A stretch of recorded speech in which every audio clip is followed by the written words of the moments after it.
네, 안녕하세요. 전공의 선생님 여러분.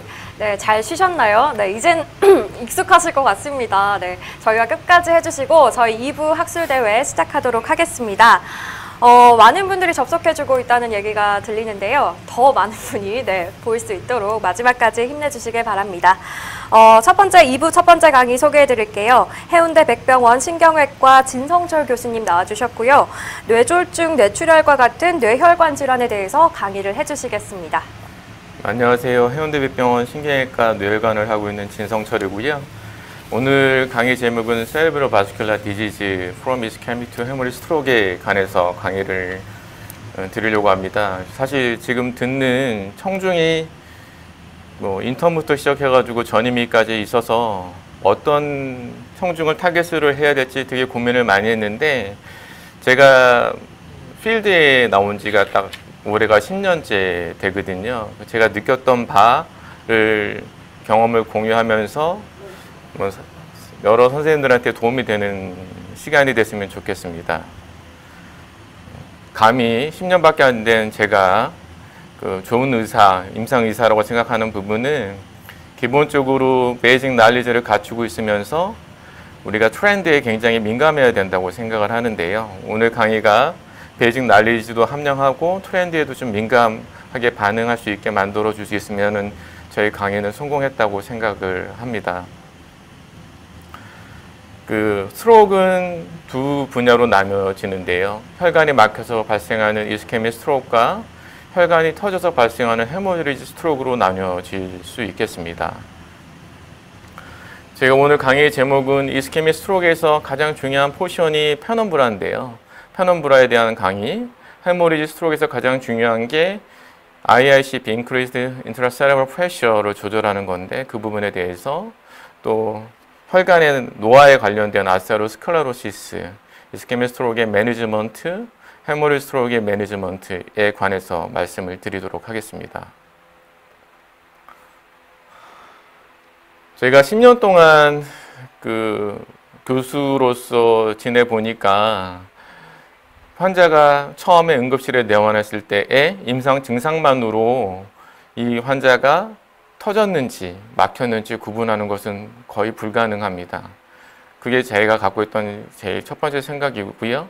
하지만 임상 증상이 나빴던 사람일수록 예후가 좋지는 않더라고요. 그게 혈관에 막혔든지 혈관이 터졌든지 상관없이. 그래서 임상 증상이 나쁜 사람들은 결과가 좋지 않다는 것을 머릿속에 염두에 두고 환자를 보는 게 필요하겠고, 결국은 중간 임상 증상을 갖고 있는 환자를 좋게 만들어주는 게 저희의 몫이 아닌가 생각이 좀 듭니다. 그러면 신경학적 손상을 받은 환자에 있어서 어떤 것을 해야 되느냐라고 물어보면 저는 단순 CT를 먼저 찍어봐야 된다고 생각을 하는데요. 왜냐하면 CT를 찍었을 때 지금 사진과 같이 보이는 출혈이 있을 때는 보통 처음 환자가 내원 시 혈압보다 20% 정도는 낮춰서 재출혈을 막아주는 게 가장 중요한 포인트가 되고요. 임상 증상이 신경학적 손상이 와서 CT를 찍었는데 지금 위에 사진인 것처럼 헤모리지가 없었을 때에는 혈압을 낮추는 치료를 하면 안 됩니다. 혈압을 더 올려서 퍼퓨전, 결국 혈관에 막혔다고 생각이 돼서 퍼퓨전 프레셔를 올려주는 치료를 하는 게 가장 중요하고요. 그래서 우리가 추가적으로 퍼퓨전 CT나 안지오 CT의 다른 모달리티를 사용해서 우리가 어떤 리전이 문제가 생겼는지 확인하는 작업을 거치게 됩니다. 그래서 지금 사실 임상 증상으로 환자를 출혈이 됐는지 막혔는지 알 수가 없기 때문에 단순 CT를 찍어서 그 CT를 보고 출혈이 됐을 경우에는 혈압을 낮추고 출혈이 되지 않을 경우 혈압을 유지하는 치료 방식으로 가야 되는 부분이 있어서 가장 크리티컬한 툴은 브레인 CT 심플이라고 생각을 하고 있습니다. 이스케믹 스트로크에서 가장 중요한 부분이 페넘브라라고 말을 했는데요. 페넘브라가 라틴어로는 페네란 뜻이 거의, 움브라가 섀도우란 뜻이라고 표현하더라고요. 거의 응달이다라는 뜻인 거고요. 사전적 의미로는 어떤 불투명한 물체의 그늘진 부분의 바깥 지역을 페넘브라라고 표현하기도 하고, 또 천문학적으로는 금음달인 부분을 편음브라라고 표현하기도 하고요. 결국은 어떤 가운데 부분의 바깥 영역을 편음브라라고 사전적 의미로 정의를 하고 있습니다. 이스케믹 편음브라라는 개념은 사실 생리학적으로는 살아있지만 그 전기 신호적으로는 사일런트한 리전을 이스케믹 편음브라라고 표현을 하는데요. 이 그림으로 보면 이스케믹 코어 바깥쪽에 블러드 플로우가 어느 정도 가면서 일렉트리컬리 사일런트하지만 결국은 리서큘레이션이 되면 다시 가역적으로 돌아올 수 있는 부분을 편음브라라 하고 있습니다. 결국 우리가 이스케믹 스트로크에서 우리가 주로 치료하는 타겟은 편음브라가 되기 때문에 편음브라의 개념은 굉장히 중요하다라고 알고 계시면 될 것 같습니다. 그 다음에 헤모리지 스톡에서 가장 중요한 부분은 무엇이냐고 보면 저는 그 ICP 컨트롤이라는 게 제일 중요하다고 생각을 합니다. 그 몰로 켈리라는 사람들이 ICP에 대해서 정의를 했었는데요. 결국은 브레인은 어느 정도 일정하고 그 안에 있는 내용 구성물이 일정한데 예배적으로 뭐 다른 볼륨이 생기는 물질이 나오거나 피가 나왔을 때에는 딱딱한 두개골 안에서 그 정도의 피가 압력으로 발현된다. 그래서 그걸 IICP라고 표현을 하는데요. 그런 부분이 몰론 켈리라는 사람이 IICP를 정의를 처음 했습니다. 그래서 왜 중요하냐고 하면 결국은 세레브럴 퍼퓨전 프레셔는 민 아터리얼 프레셔에서 ICP를 뺀 건데 결국 ICP가 높으면 세레브럴 퍼퓨전 프레셔가 낮아질 수밖에 없는 거고요. 그리고 세레브럴 블러드 플로우는 세레브럴 퍼퓨전 프레셔 분의 세레브럴 바스큘러 레지스턴스가 되는데요. 결국은 이거는 우리가 그 전류 전압 저항 공식에서 보면은 전류는 전압분의 저항값이라고 생각하시면 될 것 같습니다. 그래서 제일 중요한 세레브럴 블러드 플로우에서 가장 중요한 건 오토 레귤레이션이라는 개념인데 결국은 퍼퓨전 프레셔가 올라간다고 하더라도 블러드 플로우는 일정하게 유지하려는 성질을 갖고 있는데 그런 이유는 세레브럴 바스큘러 레지스턴스를 조절함으로 인해서 세레브럴 블러드 플로우는 세레브럴 퍼퓨전 프레셔의 변화에 따라서 일정하게 유지하려는 성질을 갖고 있다라고 알고 계시면 될 것 같고요. 그래프로 보면 결국은 세레브럴 퍼퓨전 프레셔가 50에서 150 사이로 변한다고 하더라도 세레브럴 블러드 플로우는 55 값으로 일정하게 유지를 하고 있다라고 알고 계시면 될 것 같습니다. 결국은 헤모리지 스트로크의 매니지먼트의 가장 중요한 컨셉은 IICP를 컨트롤하는 부분인데요. 결국은 우리가 수술을 할 때 CSF를 빼는 EVD, External Ventricular Derangement,라든지 우리가 브레인이 닫혀 있는 스컬을 제거하는 크라니액토미를 해서 결국 익스펜사하는 스페이스를 만들어 준다든지 메타볼라이트를 낮춰가지고 하는 모든 것이 결국은 ICP 컨트롤에 있기 때문에 지금 ICP 컨트롤하는 부분에서가 헤모리지 스트로크에서 메인 키가 되지 않을까 생각하고 있습니다. 다음에 아테로스클로로시스의 파솔로지 메커니즘에 대해서 처음에 히포크라테스가 기원전 400년 전에 처음에 심텀을 기술을 했었고요. 그리고 키알이라는 사람이 뉴로 심텀이나 베슬 익스트라크나 블러드 베슬 막힌 거랑 연관이 있지 않을까라고 제안을 했고요. 그래서 키알이가 7명의 환자에서 아테로스클로로시스를 발견했다라고 하고 있고요. 획기적으로 1927년에 에가스 모니즈라는 사람이 세레브럴 안지오그램을 처음으로 시행을 했습니다. 밀러 피셔라는 사람이 아티클을 통해서 인터널 카로티드 아트리 오클루전에 관해서 명명을 했고요. 이에서 증상인 TIA하고 스트로크를 디스크라이브를 했었고요. 우리가 결국 인터널 카로티드 아터리가 막혔을 때 트랜지트 모노 오큘라 블라인드니스가 오는 환자에 대해서 기술을 했습니다.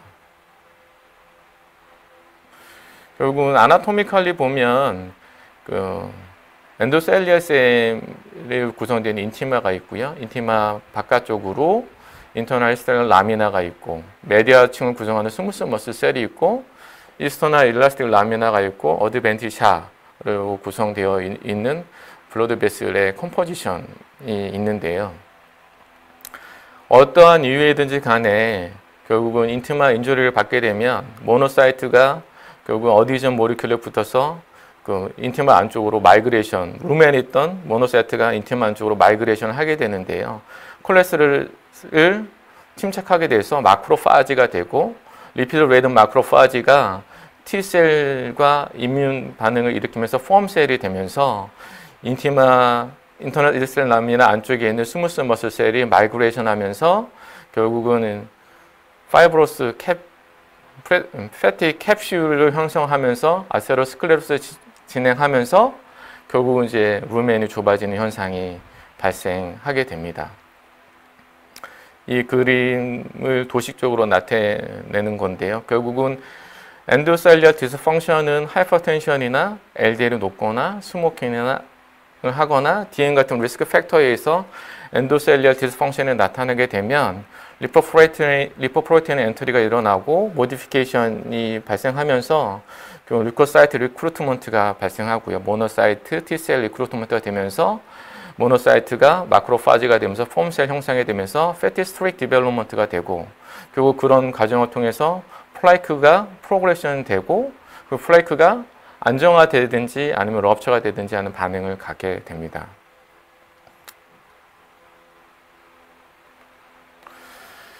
이스케믹 스트로크의 매니지먼트에서 가장 키가 되는 트라이얼은 와시드 트라이얼이라고요. 인트라크레니얼 아테로스크레로틱 스테노시스의 엔드전에는 전부 다 안티코아귤런트인 와파린을 투여를 했었는데요. 아스피린이 와파린에 비해서 베네피셜이 있다라는 그 스타디가 진행이 됐었습니다. 그 이유는 랜더마이즈 컨트롤 스타디를 해보니까 와파린은 컴플리케이션이 너무 많아지더라고요. 그래서 스타디가 중간에 스탑이 됐는데, 결국은 그 스트로크의 프리벤션 효과는 비슷하지만 컴플리케이션이 와파린 월등히 높았기 때문에 인트라크레니얼 아테로스크레로틱 스테노시스에서는 와파린보다 아스피린이 베네피셜하더라 하는 논문이 발표가 되면서 인트라크레니얼 아테로스크레로틱 스테노시스에는 아스피린이 파퓰러하고 되게 스탠다하게 쓰여지게 된 계기에 대한 논문이었습니다. 레벨 1 에비던스를 갖고 있고요.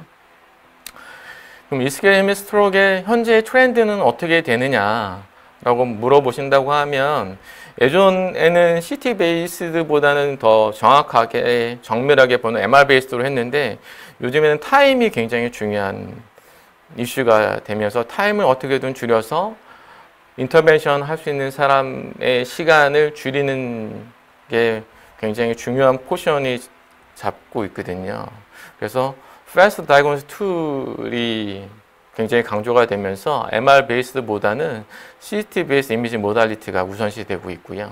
그리고 빠른 인터벤션을 되도록이면 되어 있고, 사실 국내에서는 제너럴을 어베일러블하게 상시할 수 있는 병원은 거의 없는데요. 제너럴을 하는 것이 좀 더 유리하지 않느냐라는 논문들이 최근에 많이 발표되고 있습니다. 아스피린을 아까 전에 와시드 트라이얼에서 보시다시피 인트라크레니얼 아테로스크레로틱 스테노시스 리전에서 트리트먼트 목적으로 쓰여지고 있는데요. 최근에는 프리벤션 목적으로는 레커멘데이션 하고 있지는 않습니다. 왜냐하면 우리가 컴플리케이션이 많아지는 것을 여러 논문에서 발표를 함으로 인해서 이제 프리벤션 목적으로는 아스피린을 쓰지 않고 있고요. 또 아스피린을 3개월 이상 쓰면은 저항값이 올라가기 때문에 되도록이면 어떤 어큐트 이스케믹 스트로크가 발생했을 때 3개월 정도가 가장 맥시멈 이펙트가 있다라는 정도가 에비던스가 되겠습니다. 그 다음에 TFA라고 해서 액텔라제라고 저희 상품목으로 쓰고 있는데요. 지금 우리나라에서는 유로키나제가 사용이 되지 않고 있어서 지금 IV 제조로 쓸 수 있는 유일한 스롬볼리틱 에이전트라고 알려져 있고요. 임상적으로 4.5시간 이내에 유로로 데피시시 들어올 때 쓰는 것으로 3.5, 3시간에서 4.5시간 시간이 익스텐션이 되어져 있습니다. 대개는 이제 IV로 쓰고 있고요. 인트라아테리얼 스롬벡토미가 최근에 되게 많이 각광을 받고 있고 스탠다드 트리트먼트 모달리티로 쓰여지고 있는데요.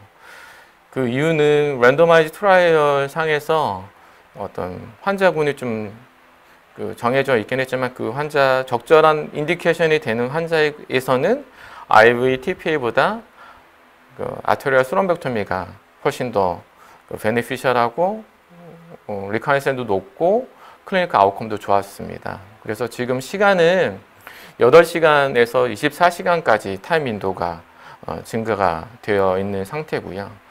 스롬벡토미 자체만으로 효과가 가장 있으려고 하면 피오 스롬보스가 날아가서 막힌 카디오엠볼리 스트로크에 좀 더 효과적인 방법이 되겠습니다.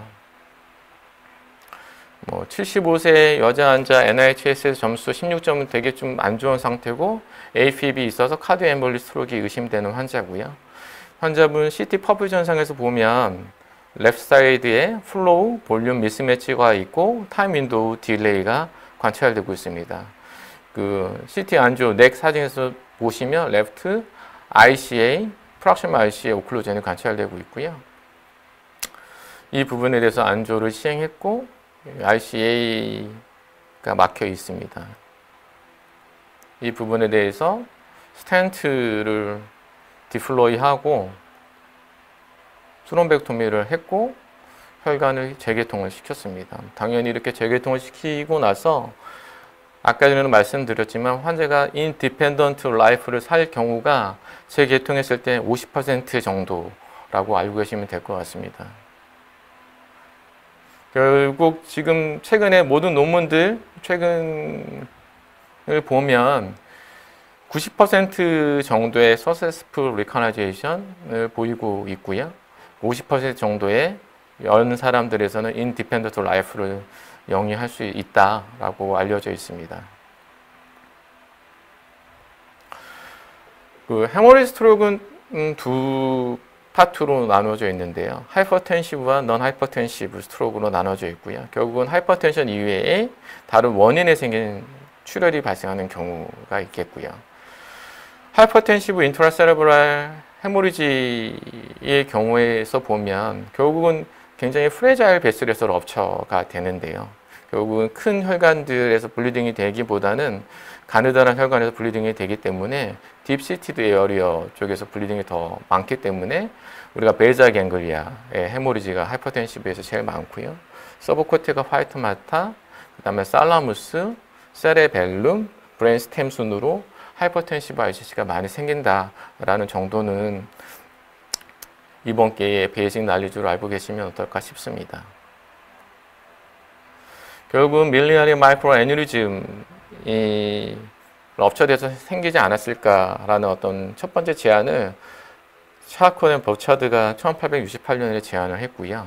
그런 메커니즘이 보면 인트라 아테리얼 프레셔가 올라간 게 스몰 아테리올에 월에 변화를 주고 포칼 서브 인티마 피브리노이드 디포지션이 팻필드 마크로파지를 마이그레이션 하게 하고 결국은 엘라스틱 메디아의 인테그리티를 손상을 시키면서 마이크로 애뉴리즘을 만들고 터지면서 ICH가 생기는 것이 아닌가라는 어떤 컨셉을 제안을 했었고요. 결국은 터지고 나면 마이크로 애뉴리즘 보이지가 않죠.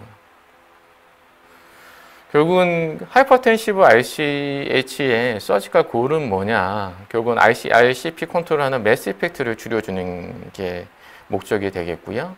헤마토마로 발생하는 뉴로패시브 프로덕트를 결국 제거해주는 목적도 있습니다. 결국 헤마토마와 노마티슈의 인터랙션을 막는, 프로롱드 인터랙션을 막는 효과를 기대하고 있고요. 서저리가 적절한가? 결국은 실험적 논문상에서는 헤마토마를 제거하는 게 세레브 블러드 플로우를 유지시키고 히스토로지컬 체인지를 또 막아주고 브레인 이데마, 이스케미아를 줄어들게 한다라고 알려져 있지만 결국은 얼리 서저리가 컨서버티브 매니지먼트보다 오버올 베네핏은 없다라는 게 지금까지 결론이고요. 그래서 오픈할 때에도 미니멀리 오픈하는 경우가 컨저버티브 매니지먼트 하는 경우보다 이익이 되는지 안 되는지에 관한 그 논문들이 계속 트라이얼이 되어지고 있습니다. 결국 결론은 모탈리티를 줄여줄 수는 있어도 서저리가 모비리티를 줄이는 데는 그다지 효과가 없지 않을까라는 게 최근까지의 트렌드가 되겠습니다.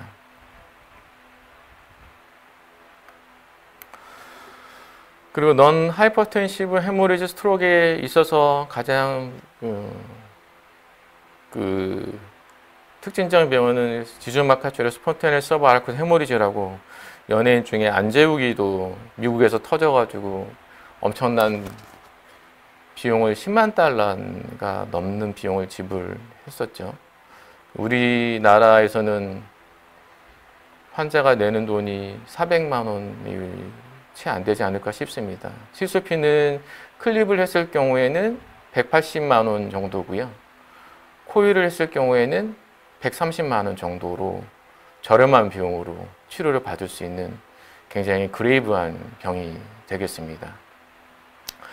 결국은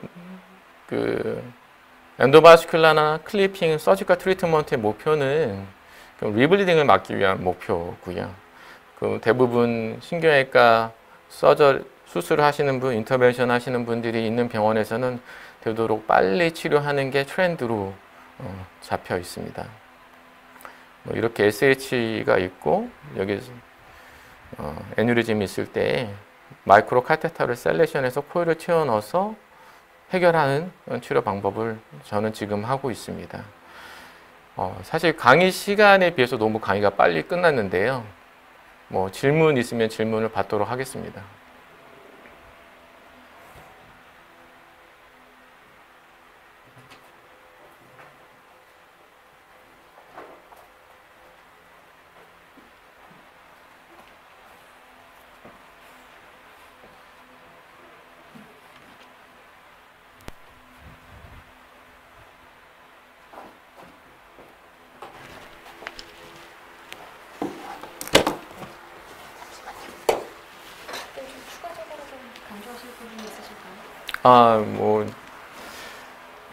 세레브럴 바스큘라 디지즈에서 가장 중요한 거는 얼마나 임상의가 최선을 다해서 환자를 붙들고 끝까지 최선을 다하느냐거든요. 그래서 신경외과가 기피과인데다가 특히 저희처럼 뇌혈관하는 사람들은 24시간 대기를 해야 되는 부분이 있고 환자가 나빠지면 옆에서 지켜봐야 되고 새벽에 항상 전화를 받아야 되는 상황이 있어서 그런 기본적인 애티튜드가 되게 필요한 과라고 생각하고 있습니다. 네. 그래서 여기 신경외과를 지원하실 분들이 있을 거라고 생각을 하고요. 하신다고 하면 힘들지만 환자들이 나가면서 손을 붙잡고 살려줘서 고맙다라고 들을 수 있는 몇 개 안 되는 과이지 않을까 싶습니다. 네, 선생님 오늘 강의를 들어봤는데 지금 이제 질문이 들어오고 있거든요. 저희가 실시간으로 질문을 좀 확인하려고 합니다. 지금 보고 계시는 전공의 선생님분들 중에서도 이런 거 궁금한데 아직 질문을 안 해주신 분들은 저희 kira.0md로 질문을 보내주시면 저희가 직접 질문해 보도록 하겠습니다. 일단 제 옆에 분이 또 바뀌셨죠. 네, 소개를 한번 해드릴게요. 서울 아산병원 산부인과 전공의 이유진 선생님 나오셨습니다. 네, 안녕하세요. 네, 소개 좀 이제 어떤 질문이 있는지. 네네. 교수님, 저희가 이제 강의를 듣고 있는 와중에도 많은 전공의 선생님들이 궁금한 거를 이제 계속 질문 많이 해주고 계신데요. 이제 다른 병원의 신경과 1년차 선생님의 질문입니다. 이거 질문이 되게 구체적이어서 제가 좀 그대로 읽어서 여쭤보겠습니다. 세레브랄 임팍에서 토스트 분류상, 토스트라고 읽는 게 맞나요? TOAST 분류상 이 SAD의 경우 헤모리지와 비슷한 에티올로지로 발생해서 다른 경우에 비해서 상대적으로 헤모리지의 위험성이 높다고 이제 알고 있다고 합니다. 이런 경우에 경험적으로 아스피린보다는 출혈성이 낮은 클로피도그렐, 그 다음에 실로스타졸 등을 사용하고 있는데 모든 SAD에서 이와 같이 약물을 사용하는 것이 이 헤모리직 리스크를 낮추기 위한데 효용성이 있는지 이제 궁금하다는 질문이 들어왔습니다. 그 지금 사실 신경과 신경외과 전공의들이 아니면 이해할 수 없는 텀을 많이 썼는데요. 스몰 베슬 디지즈라고 해서 굉장히 작은 혈관들, 아까 전에 제가 보였지만 출혈이 잘 되는 부분이 가느다란 혈관으로 제가 표현했던 그런 부분에 막히기도 잘 하거든요. 그래서 우리가 디퓨전 상에서 GR 이미지라고 우리가 MR 이미지 모달리티 중에서 출혈성 소인을 보는 모달리티가 있는데요. 그 중에서 까맣게 보이는 건 출혈성 소인이 있는 경우가 있습니다. 그래서 그런 경우에서는 더 메디케이션을 코셔스하게 써야 됩니다. 왜냐하면 이스케믹 결국은 스몰 베슬 디지즈로 인한 라쿠나 인팍션, 결국 주고막히게 뇌경색이 왔지만 약물을 잘못 쓰면 출혈이 될 가능성이 같이 동반되어 있거든요. 그래서 지금 현재의 트렌드 상에서 우리가 라쿠나 인팍션, 스몰 베슬 디지즈에서 가장 중요한 거는 리스크 팩터 컨트롤이 가장 주축이 되고 있고요. 메디케이션은 굉장히 컨트로버셜하다고 나와져 있습니다. 여기서 말했던 것처럼 아스피린을 쓰는 게 도움이 된다, 되지 않는다, 설왕설래가 되게 많이 있고요.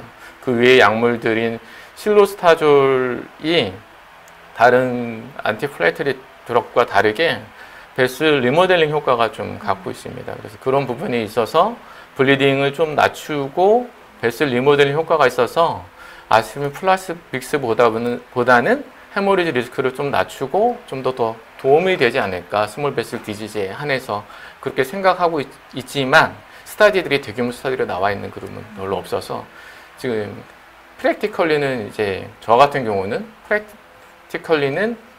실라스터졸, 플레타린이라는 상품명의 약을 좀 많이 쓰고 있습니다.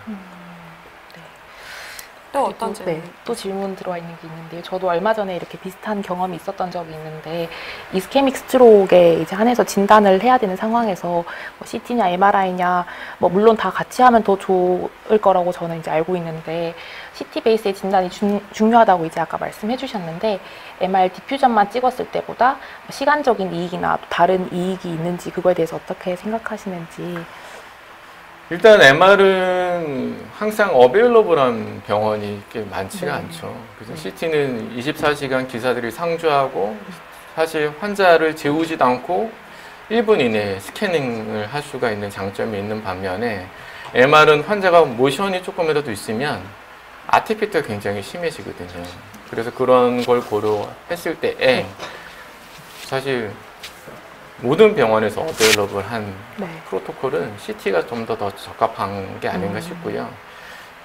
환자한테 가장 중요한 건 제가 아까 처음에 말씀드렸지만 임상 상태가 더 중요합니다. 임상 상태가 나쁜데 우리가 한쪽으로 편마비가 있고 말을 못하고 그런 상황에서 CT에서 출혈이 없다. 그러면 뭐 뇌경색이라 생각하고 그 다음에 프로토콜을 진행하면서 어느 부위가 막혔는지 확인하는 병원들도 있고요.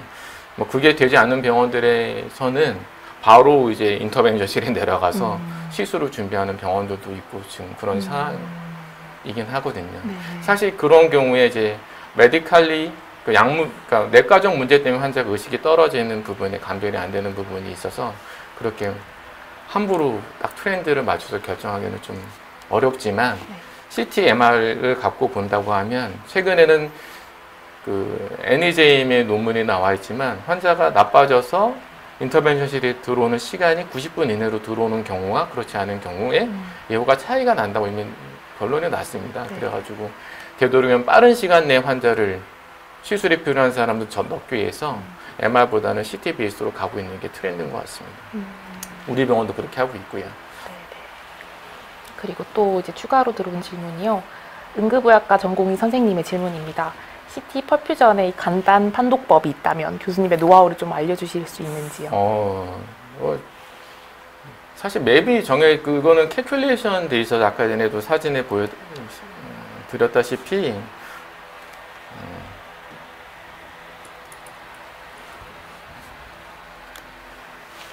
여기 보시면 이제 우리 병원 같은 경우는 이제 플로우, 볼륨, 타임 맵으로 정해져 있거든요.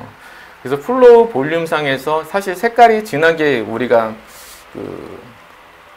더 올라간 경우고 색깔이 파란 게 떨어진 것으로 여기 그래프가 있습니다. 그래서 파란색이 돼 있으면 플로우가 잘 안 가는 거죠. 근데 하지만 볼륨은 유지가 되고 있으니까 이런 경우에는 플로우 볼륨 미스매치가 있다고 생각하고 플로우 볼륨 미스매치가 있는 경우는 편엄브라 존일 가능성이 많습니다. 그래서 이 부분에 대해서는 시술을 해주는 게 좀 좋겠다라고 알려주시면 될 것 같고요. 플로우 볼륨 미스매치가 있는지 없는지가 가장 큰 관건이고요. 더 중요한 건 임상적으로 환자가 별로 나쁘지가 않은데 플로우 볼륨 미스매치가 있어요.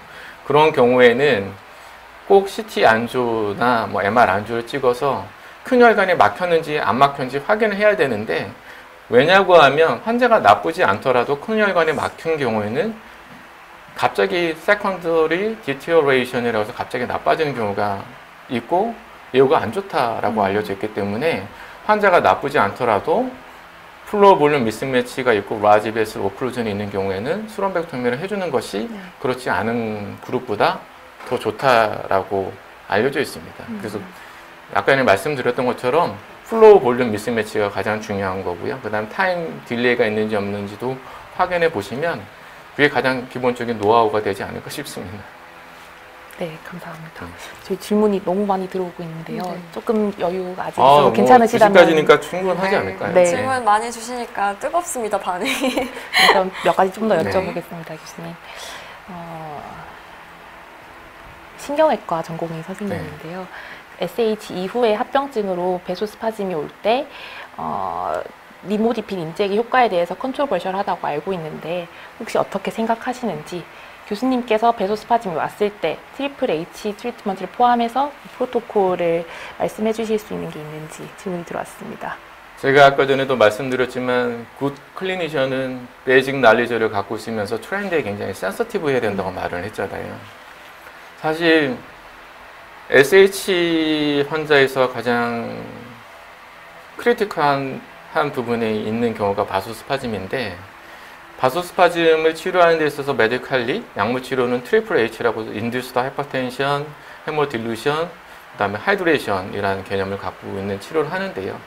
그럼에도 불구하고 환자가 좋아지지 않으면 그런 경우는 이제 리버서블한 상태에서 비가역적인 변화로 갑니다. 그래서 그것을 그러면 환자를 내버려두느냐, 그렇게 하지 않고 있습니다. 그래서 그런 모든 환자에서 인터벤션, 인트라아테리얼 니모디핀을 쓰는 게 아니고 약물 치료에서 안 되는 리프렉터, 약물 치료에 반응이 없는 환자들에 관해서는 빨리 안조 방에 가서 인트라아테리얼 니모디핀을 주든지, 최근에는 또 충남대 권현조 선생님이 발표했는데요. 스텐트를 넣어요. 그래서 스파즘이 심한 혈관에 스텐트를 넣어가지고 어그멘테이션, 플로우를 개선시켜주고 나중에 스텐트를, 원래 스롬백토미하는 스텐트는 회수를 할 수가 있거든요. 그 스텐트를 다시 닫고 나오는 방법들도 고려하고 성적도 좋습니다. 그래서 보통 이제 우리가 바소스파즘의 큰 혈관들, 프락시마 M1, ICA들이 좁아졌을 때는 벌룬을 펼칠 수가 있는데, 큰 디스탈 포션, 코티갈 베슬이 바소스파즘이 심하게 왔을 때는 안 닿아요. 그 프로시저 상에서의 컴플리케이션 터질 가능성이 많으니까. 그런 경우에 우리가 케미칼 스롬볼라이즈, 케미칼 안지오플라스티를 하거든요. 그래서 메카니컬 플러스 케미칼을 동시에 잘 하면 우리가 약물 치료로 반응을 하지 않는 사람들도 살릴 수 있겠다라는 컨셉을 갖고 접근하시면 맞겠지, 이게 효과가 없다라고 단정 지으면 그 안에 자기가 갇혀버리는 거예요. 최근 트렌드는 저는 분명히 인터벤션 하는 사람이니까 적극적으로 치료를 하지만, 분명히 최근 트렌드는 메디칼 리프렉터리 페이션트에 관해서는 인터벤션을 해서 케미칼 안지오플라스티 플러스 벌룬이나 스텐트, 메카닉 안지오플라스티 하는 게 추세다라고 알고 계시면 될 것 같습니다. 네, 감사합니다. 그리고 요거는 많은 전공의 선생님들이 좀 궁금해할 것 같은 질문인데요. 사실 저 역시도 비슷한 경우가 많이 있었습니다. 스트로크 히스토리가 있거나 베셀 스테노시스가 있으신 분들은 예방적으로 이제 아스피린을 이미 복용하고 있거나 실로스타조를 드시는 경우가 있는데, 수술하기 전에 언제쯤 약을 끊어도 되는지, 또 다시 시작하는 경우에 대해서 이제 컨설트 의뢰를 많이 드리는데, 네네. 보통 수술과에서 출혈 위험성이 없다고 판단되거나 할 때 이제 다시 시작해 주세요, 이렇게 협진 답변을 늘 많이 받았었는데, 이게 어쨌든 정해져 있거나 쉬운 문제가 아니라고는 생각이 드는데, 혹시 뭐 며칠 정도가 크리티컬한지 교수님의 의견이 플레이트릿이 어떠신지. 본멸에서 리서큘레이션 하는데 일주일이 걸립니다. 그래서 보통 약물의 그 플레이트릿이 다 리제너레이션 되는데 일주일 걸리니까 보통 일주일, 뭐 5일 막 이렇게 얘기하는 사람들도 있고요. 그래서 보통 일주일 정도 약을 끊는 게 맞을 것 같고요. 다시 더 중요한 문제, 약을 끊지 못하는 경우에 환자들에 대해서 어떻게 하겠느냐가 더 큰 문제거든요. 그런 경우에 현재 나와 있는 약물 중에서는 아그라스타시라고 티로피반이라는 약물이 방광기가 굉장히 짧고 액션 듀레이션이 좀 짧아서 그 IV 제제를 스위칭을 하고 PO를 끊고 약물을 유지한 다음에 당일날 아침에 약을 끊고 술방에 들어가면 우리가 안티플레이트릿 효과를 극대화할 수 있는 것 같고요. 그 다음에 사실 다시 언제 스타트 할 거냐에 관해서는 수술 한 과에서 블리딩이 없으면 바로 스타트하는 게 가장 좋죠. 왜냐하면 스트로크는 재발의 가능성이 굉장히 높고요.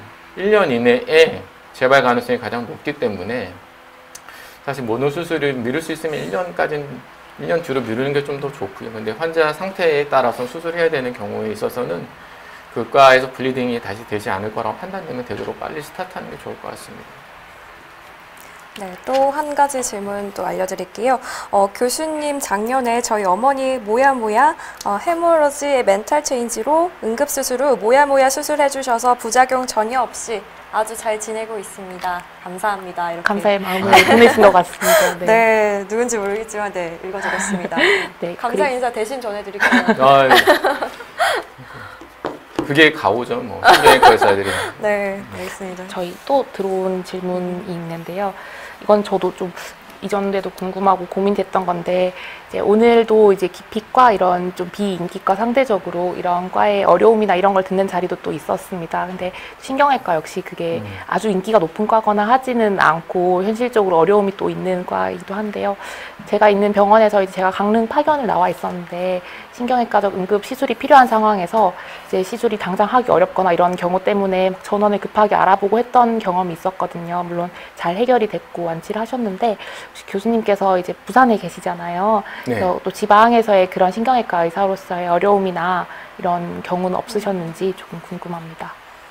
그걸 말하려고 하면 여기 계속 눈물을 흘려야 될 것 같은데요. 아직 시간이 좀 많아서. 아, 예. 그래서 네.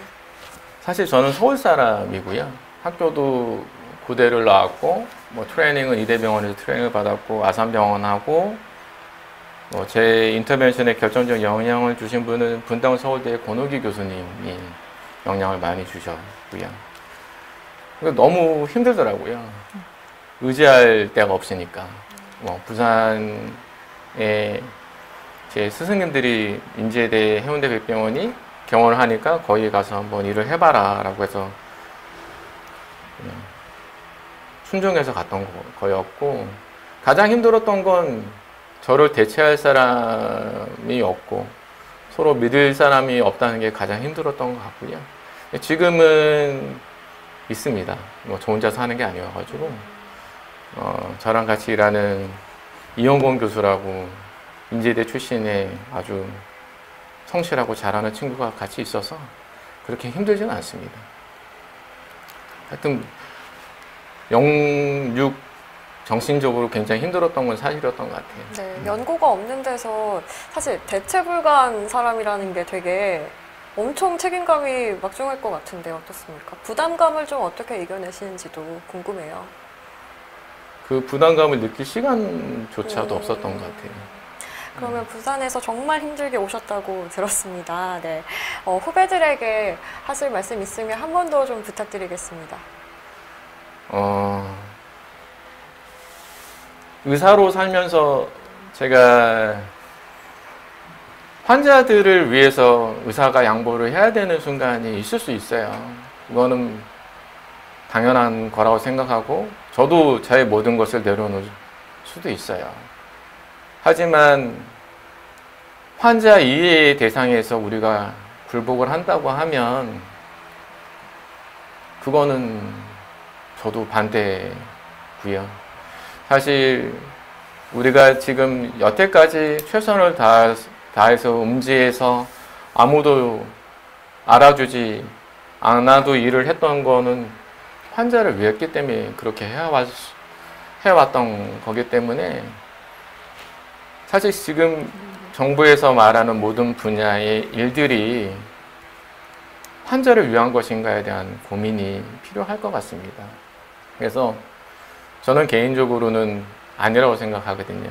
그래서 제가 여기 올라오게 된 이유도 제가 돈을 많이 버는 견이도 아니고 대학병원에서 박봉으로 사는 사람인데 해줄 수 있는 게 이런 거밖에 없더라고요. 우리 후배들한테.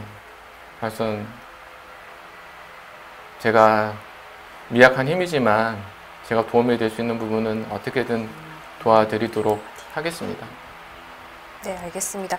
교수님께서 대체 불가하다 제가 이 중압감을 여쭤봤을 때 바빠서 못 느꼈다 이렇게 말씀하실 정도로 정말 바쁘신 와중에서도 후배들을 위해서 이렇게까지 내가 이런 거라도 할 수 있으면 다 하겠다 이런 마음으로 오신 거잖아요. 네. 아마도 보고 계시는 전공의 선생님들이 생각하신 것보다는 훨씬 더 힘이 많이 됐을 거라고 저는 생각을 하거든요. 네. 좀 더 이렇게 좀 힘을 내셨으면 좋겠고요. 네. 신경외과 전공의 선생님들한테도 좀 굵고 짧게 한 말씀만 해주시면 좋을 것 같은데요. 신경외과를 선택해서 지금까지 어느 병원이든지 최선을 다하고 해올 거고 또 할 사람들에 대해서 한마디는 우리는 환자를 떠날 수 없다. 환자를 위해서 최선을 다하자. 그 말만 하겠습니다. 네, 감사합니다. 어제 오늘 저희가 교수님들 뵙고 얘기를 나누면서 항상 후배를 생각하는 마음 또 환자를 생각하는 마음 그런 것들은 정말 일맥상통한 것 같습니다. 네, 오늘 부산에서 와주신 진성철 교수님의 얘기 잘 들어봤습니다. 교수님 오늘 고맙습니다. 네, 감사합니다.